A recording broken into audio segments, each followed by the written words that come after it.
Bienvenue dans ce guide sur l'attachement anxieux. Après cette vidéo, tu sauras exactement quels sont les symptômes d'un attachement anxieux, comment le guérir et surtout comment cesser de reproduire les schémas anxieux que tu peux projeter en tes relations. Alors, pourquoi tu ne peux pas te sentir bien si elle ne va pas bien?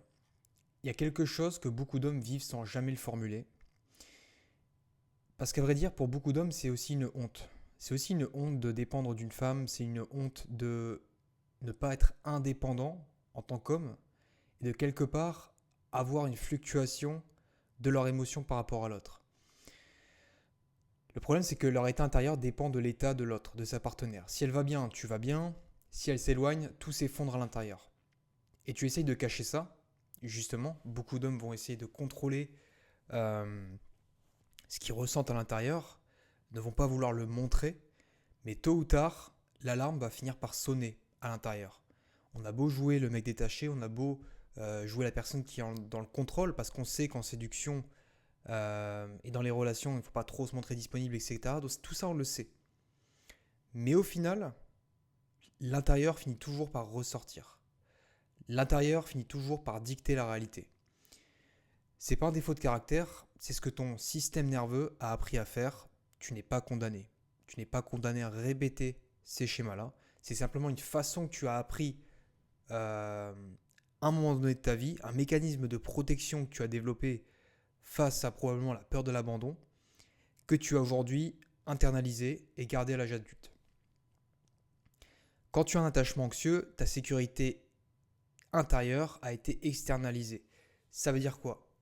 Ça veut dire que tout ce qui fait que tu vas te sentir en sécurité, que tu vas être stable émotionnellement, tout ça est dépendant de ce que te donne ta partenaire, de ce que te montre ta partenaire. Si ta partenaire te montre des choses qui sont instables, de façon réelle ou parce que tu l'interprètes comme ça, eh bien ton état intérieur va, euh, va fluctuer par rapport à ça. Ça veut dire que globalement, ton sens de la valeur, ta stabilité émotionnelle, ton sentiment de te sentir bien, en paix, stable intérieurement, tout ça dépend de quelqu'un d'autre, dépend de ta partenaire. Et c'est une situation qui n'est pas du tout confortable parce que notre système nerveux est constamment en état d'alerte. Notre système nerveux va constamment scanner les dangers et ce qui ne va pas dans une relation. Il va scanner les possibilités et il va se concentrer uniquement sur les possibilités d'être abandonné, d'être trahi, etc. etc. Il faut savoir que tout ça, ça ne s'est pas installé dans des relations adultes. Peu importe à quelle relation, le nombre de relations que tu as pu vivre, cette manière-là de fonctionner, peut-être qu'elle s'est transposée dans une, deux, trois, quatre, cinq relations, comme ça a pu être mon cas. Et c'est quelque chose que tu emportes dans tes relations suivantes. Et ce n'a pas été développé dans ta dernière relation ou ta relation d'il y a 3 ou 4 ans. Ça a été développé lorsque tu étais enfant. Ça a été internalisé lorsque tu étais enfant. Alors, maintenant, regardons les causes qui mènent à l'attachement anxieux. Pourquoi tu es devenu quelqu'un d'anxieux dans tes relations? Alors, la première cause, c'est ce qu'on appelle l'imprévisibilité parentale. C'est-à-dire que quand tu étais enfant, tu ne savais jamais ce que tu allais obtenir. Tes parents pouvaient être chaleureux un jour et froids le lendemain. Peut-être que tes parents avaient des sautes d'humeur, peut-être que peu importe ce que tu faisais, vraiment, te comporter bien ou mal, le résultat était imprévisible. Tu ne savais pas tout simplement, de façon cohérente, comment tes parents allaient se comporter envers toi. Ce qui a créé une anxiété. Et surtout, ça a créé un état d'hypervigilance dans ton système nerveux. Parce que tu cherchais constamment, tu scannais constamment chaque signal positif ou négatif de la part de tes parents pour savoir à l'avance, pour prévoir dans le futur comment ils vont se comporter avec toi. Ce qu'on appelle l'hypervigilance. Et ce réflexe maintenant, il s'est installé et il est toujours là dans chaque relation. Dès qu'il y a un signal qui change, par exemple une femme qui va te répondre un peu plus tard que d'habitude, ou qui va être un peu plus distante, un peu plus froide, un peu plus réservée, bah, ton système nerveux il va directement passer en mode alarme. Pas parce qu'il y a un danger réel, mais parce qu'il a appris que l'imprévisible précède toujours la perte. Il faut savoir que un- une situation, elle est perçue comme le système nerveux comme étant un danger. Ça ne veut pas dire que c'est un danger réel, mais c'est interprété comme tel. Parce que ça active les mêmes circuits neuronaux qui ont été utilisés lorsque tu étais enfant et qui font directement référence à un danger potentiel. C'est un peu comme si tu étais dans la forêt, tu es en train de marcher dans la forêt, il y a un ours qui vient t'agresser. Tu ne te poses pas la question de si le danger est réel ou juste perçu. Simplement, tu réagis directement comme s'il y avait un danger. Et c'est exactement ce qui se passe chez quelqu'un d'anxieux dans ses relations. La deuxième cause, c'est l'amour conditionnel. Tu as appris que pour être aimé, il fallait mériter. Performer, réussir, ne pas déranger, être le bon enfant qui reste bien gentiment à sa place. L'amour n'était pas donné gratuitement, il était accordé quand tu te comportais bien. Retiré quand tu décevais.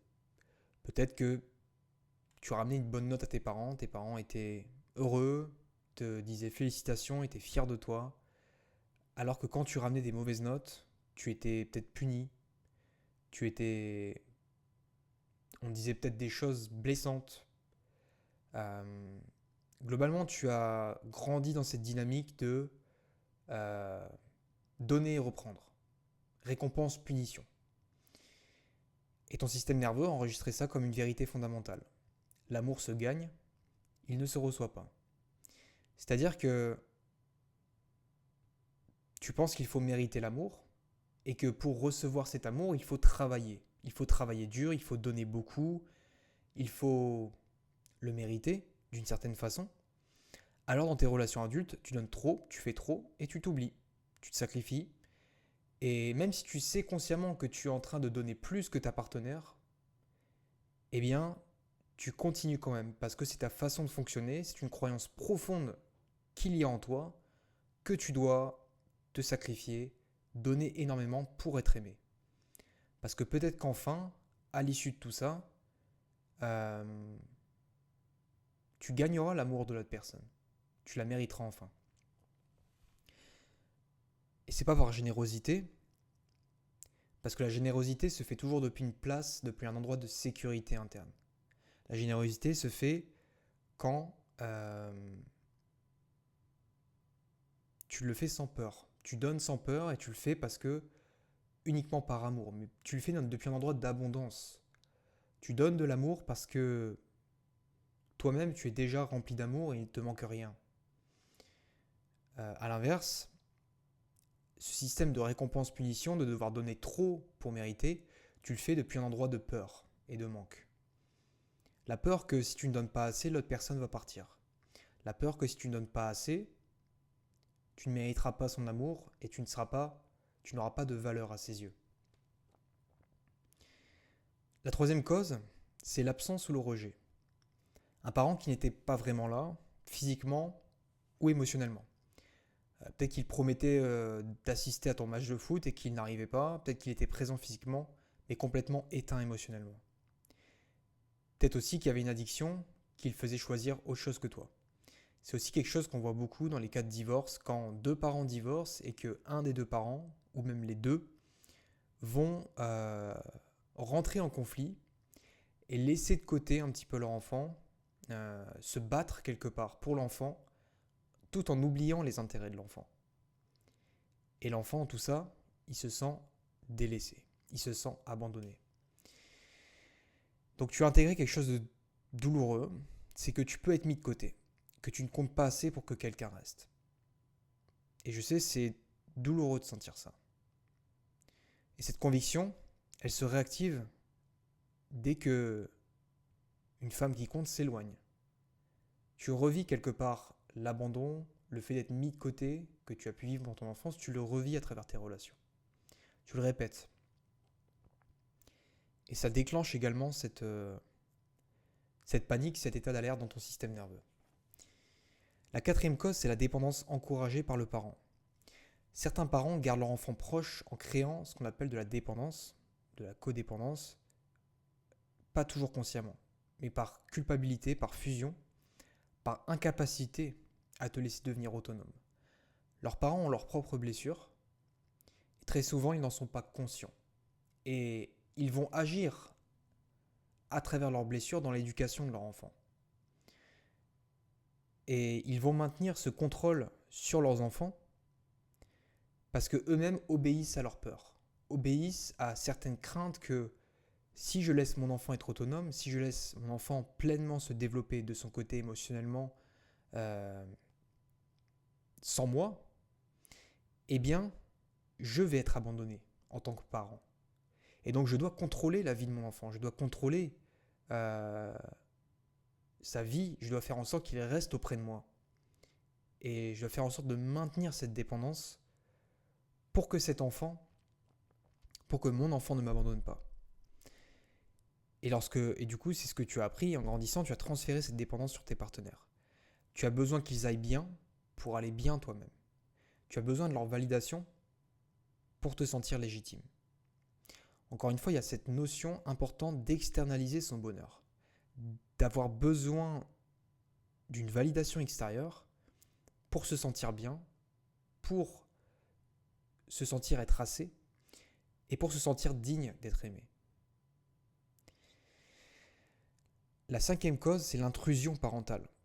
C'est une cinquième possibilité que tu as pu vivre pendant ton enfance, c'est un parent qui est trop présent.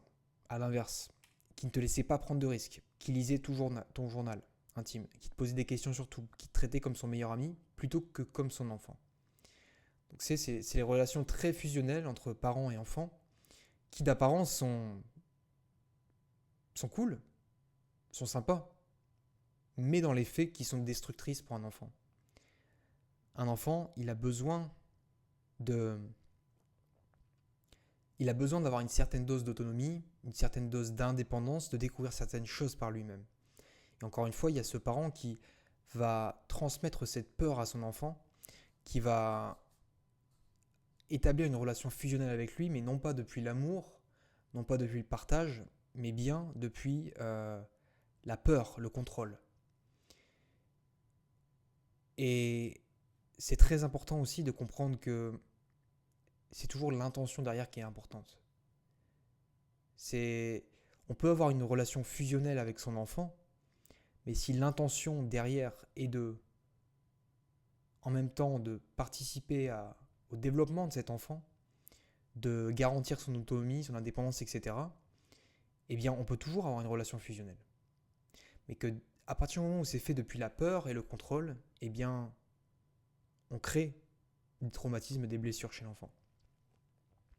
Résultat, tu n'as pas développé ton propre sens de l'autorité intérieure. Tu externalises tes décisions, tu as besoin que l'autre valide ce que tu ressens, ce que tu penses et ce que tu vis pour te sentir bien. Comment ça se manifeste dans le quotidien, dans tes relations ? Tu vas relire un message 12 fois, tu vas analyser chaque changement de ton, tu vas comparer ses réponses d'hier et aujourd'hui, tu vas te remettre en question sur ce que tu fais, tu vas parfois peut-être remettre en question entièrement la relation, tu surveilles si elle est en ligne, hypervigilance, tu envoies un message de plus pour vérifier que tout va bien, et tu joues le mec détaché, mais à l'intérieur tu es activé. Tu sais très bien que même si à l'extérieur tu portes un masque de quelqu'un qui est dans le contrôle, qui est dans la confiance, qui est masculin, etc., à l'intérieur de toi, tu sens qu'il y a quelque chose qui bouillonne, tu sens qu'il y a quelque chose qui n'est pas normal et que tu sors de ton centre peu à peu. En soirée, le soir, tu rejoues les scènes, tu cherches ce que tu as dit de travers, tu construis des scénarios et tu sais pertinemment que ce n'est pas la bonne chose à faire, mais tu ne peux pas t'en empêcher. Tu ne peux pas t'en empêcher parce que tu ne peux pas changer ton système nerveux par la pensée, par la mentalisation. Juste après, on verra les solutions. Parce que le problème, il n'est pas dans ta tête, il est dans ton corps. Il est dans ce que tu as appris à faire quand quelque chose qui compte risque de disparaître. Il y a une distinction importante à comprendre ici. Entre les gens qui sont secure, les gens qui ont développé un attachement, ce qu'on appelle un attachement sécurisé, et les gens qui ont un attachement anxieux. Les gens secure cherchent du soutien quand ils en ont besoin. Il y a une différence entre chercher du soutien, chercher une aide extérieure, ce qui est tout à fait normal, et dépendre de la validation en permanence. La différence est que en recherchant du soutien à l'extérieur, eh bien, on demande des conseils, on demande de l'aide, mais on est toujours dans la capacité de se réguler soi-même. On est toujours dans la capacité de retrouver une stabilité intérieure soi-même. Lorsqu'on est dépendant de la validation extérieure, eh bien, notre état émotionnel est conditionné à la validation, à l'approbation de ce que l'autre peut nous donner ou pas. Ce qui fait que nos émotions, notre capacité à nous sentir bien, elle est tout le temps externalisée. Et ça fait des montagnes russes. Parce qu'en plus, on ne se calque pas sur la réalité des faits que l'autre personne, ce que l'autre personne peut montrer, on se calque sur l'interprétation. Et cette interprétation, généralement, elle est faussée.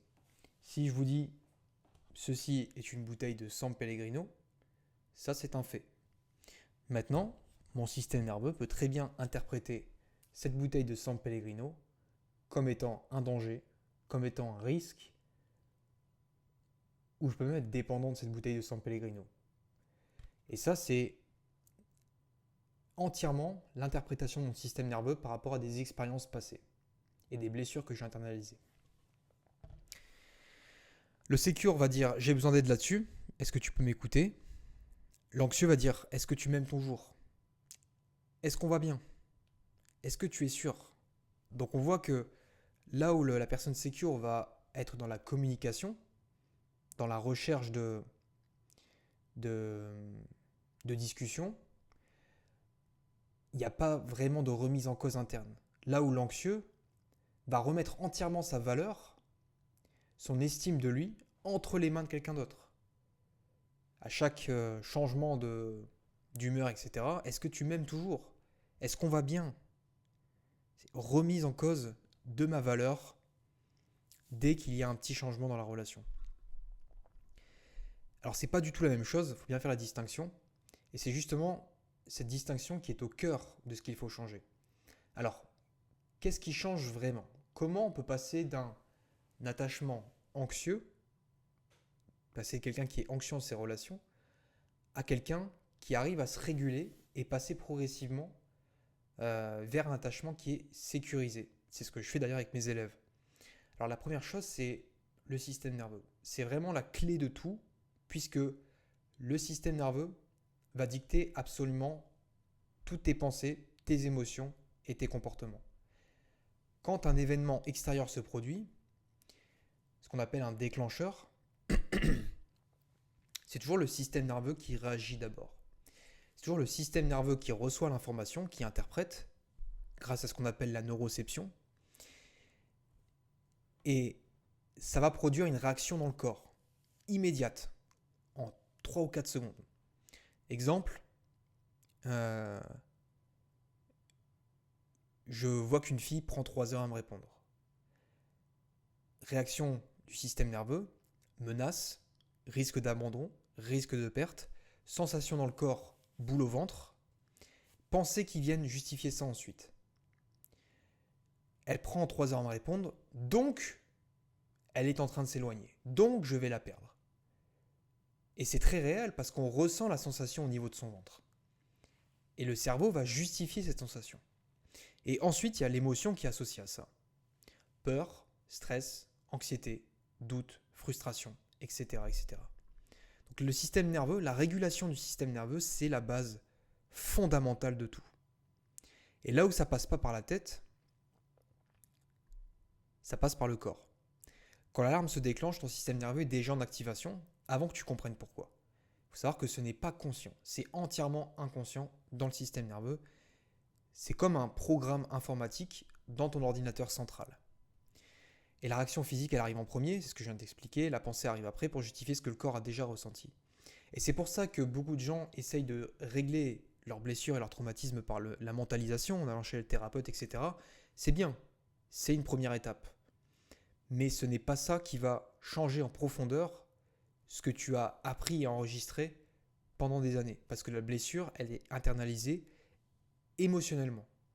Elle passe par le corps et c'est le corps qui ressent les émotions, c'est pas le cerveau. Le cerveau, c'est pensée, croyance. C'est le mental. Le corps, c'est les émotions. Bon, on pourrait dire le cœur, exactement.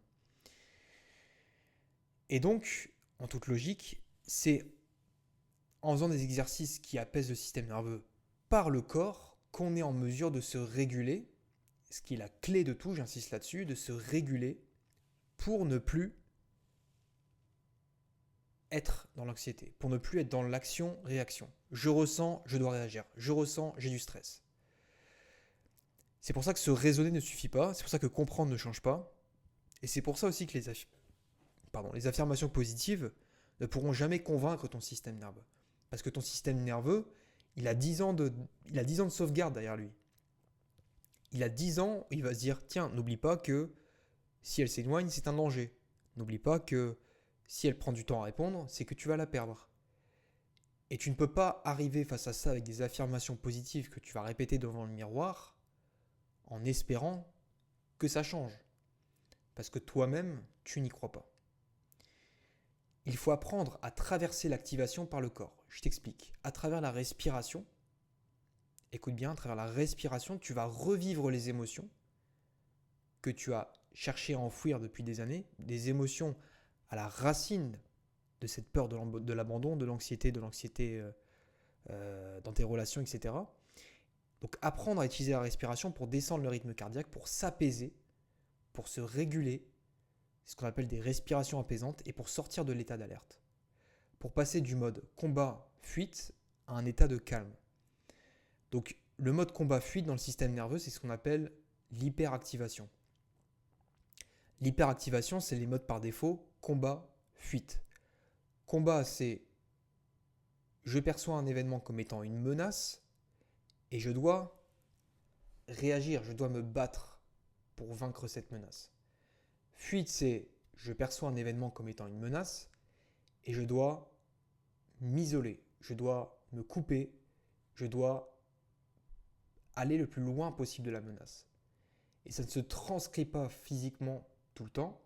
Ça peut aussi être une forme de, par exemple pour la fuite, de se couper de ses émotions, d'éviter certaines conversations, etc.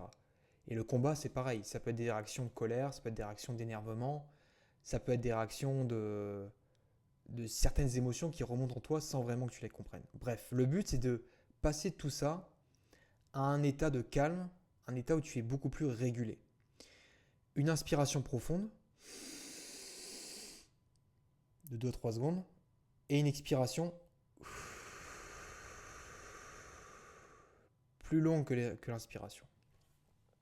Tu fais ça 4 à 5 fois, à chaque fois que tu ressens beaucoup d'anxiété, et ça force le rythme cardiaque à baisser. Respiration apaisante. Ça déplace automatiquement le système nerveux d'un état d'activation vers un état de repos. Il faut savoir que la respiration de base, c'est une fonction du système nerveux autonome. Normalement, tu n'as pas besoin de penser pour respirer, tout comme tu n'as pas besoin de penser et mettre de la conscience sur ton rythme cardiaque. Tout ça est fait automatiquement à travers le système nerveux. La respiration est un des seuls, je crois bien le seul outil, la seule fonction physique qu'on peut contrôler, sur lequel on peut mettre de la conscience, et c'est vraiment l'outil le plus puissant naturellement pour apaiser le système nerveux. Bon, je t'invite à te renseigner au niveau de Wim Hof, les pratiques Wim Hof par exemple. On peut changer sa physiologie, on peut changer son état interne uniquement par la respiration.